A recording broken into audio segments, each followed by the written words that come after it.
Now let's operate this machine. This is up, down, left, right key. You can press this key to control the machine move.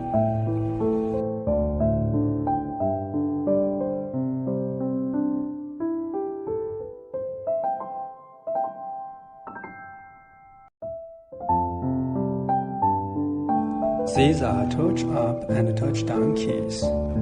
Press this key can move the torch manually.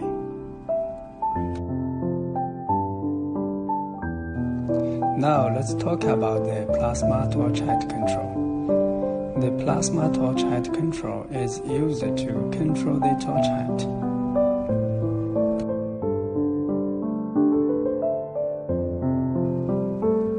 If the torch distance is too high from the steel flat, decrease the arc voltage.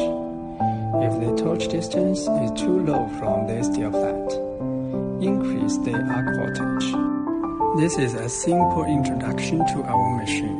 Thank you.